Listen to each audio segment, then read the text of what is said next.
সম্মানীয় দর্শক বন্ধুগণ, পিএম কিষাণ সম্মান নিধি যোজনায় অবশেষে সুখবর।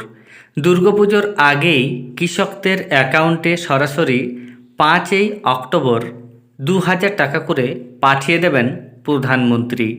পিএম কিষাণ সম্মান নিধি যোজনায় 3টি কিস্তিতে যে টাকা দেওয়া হয় তার একটি কিস্তি আগামী 5ই অক্টোবর প্রধানমন্ত্রী সরাসরি ডিবিটির মাধ্যমে ট্রান্সফার করবেন। এই যে টাকাটি দেওয়া হবে, এই টাকাটি অনেকেই রয়েছেন যারা পাবেন না এবং অনেকে রয়েছেন পাবেন। কেন পাবেন না সেই সংক্রান্ত আপডেট রয়েছে আপনাদের জন্য, বা আপনি কি করে বুঝবেন আপনি পিএম কিষাণ সম্মান নিধি যোজনার পরবর্তী কিস্তির টাকা পাবেন কি পাবেন না, তাও এই ভিডিওতে আমি সম্পূর্ণভাবে বুঝিয়ে দেব। তাই ভিডিওটি স্কিপ না করে দেখুন এবং চ্যানেলে নতুন হয়ে থাকলে ছোট্ট চ্যানেলটি সাবস্ক্রাইব করে নোটিফিকেশন অল করে রাখতে ভুলবেন না। এবং যেসব ব্যক্তি ইতিমধ্যেই সাবস্ক্রাইব করে রেখেছেন তাদের জানাই অসংখ্য ধন্যবাদ।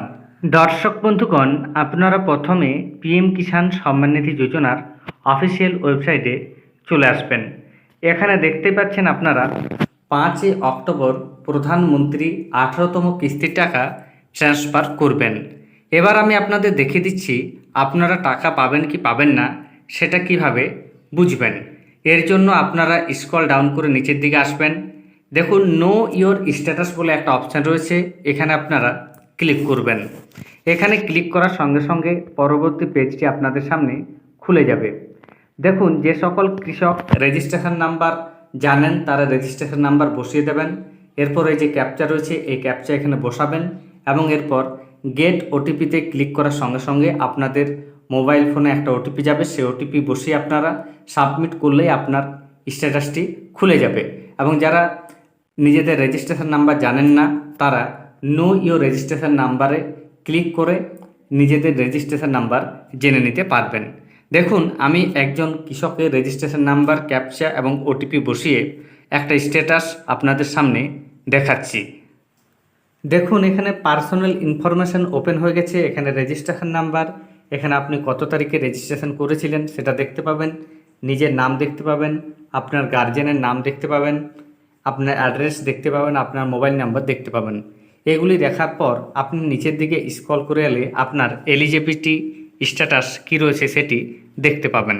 এলিজিবিলিটি স্ট্যাটাসের ঘরে আপনার ল্যান্ড শেডিং ইয়েস রয়েছে কিনা দেখবেন, ইকেওয়াইসি স্ট্যাটাস ইয়েস রয়েছে কিনা দেখবেন এবং আধার ব্যাংক অ্যাকাউন্ট শেডিং ইয়েস রয়েছে কিনা দেখবেন। এই তিনটি যদি আপনার ইয়েস থেকে থাকে তাহলে আপনার কোনো রকমের সমস্যা নেই। এর পাশাপাশি এখন যে নতুন আপডেট এসেছে সেটি জানার জন্য আপনারা স্ক্রল ডাউন করে আরও নিচে আসবেন। নিচে এলে আপনারা দেখতে পাবেন আপনার লেটেস্ট ইনস্টলমেন্ট ডিটেলসে কি পরিবর্তন এসছে সেটা দেখতে হবে। এখানে দেখুন এফটিও প্রসেস নো রয়েছে, তবে পেমেন্ট স্ট্যাটাসের ঘরে একটি নতুন যে পরিবর্তন সেটি লক্ষ্য করা গেছে। এখানে লেখা রয়েছে RFT signed by state for 12th instalment, অর্থাৎ এই কৃষক যাতে 12তম কিস্তির টাকা পেতে পারেন তার জন্য আমাদের পশ্চিমবঙ্গ সরকারের তরফ থেকে আরএফটি অর্থাৎ রিকোয়েস্ট ফর ফান্ড ট্রান্সফার এর জন্য সম্মতি দেওয়া হয়েছে। অর্থাৎ এই কৃষক এবার 12তম কিস্তির টাকা পাবেন। তবে সকলে যে 12তম কিস্তির টাকা পাবেন এমন নয়, আপনার ক্ষেত্রে 7, 8, 9 যে কোনো কিস্তি হতে পারে। এই পরিবর্তনগুলি যদি আপনার স্ট্যাটাসে এসে থাকে তাহলে অবশ্যই আপনারা টাকা পাবেন। এবং আপনাদের জানিয়ে রাখি, এই মুহূর্তে যে টাকা পাওয়ার প্রক্রিয়া সকলের মধ্যেই এই স্ট্যাটাস পরিবর্তনের ঘরে এই অপশানটি আসতে শুরু করেছে।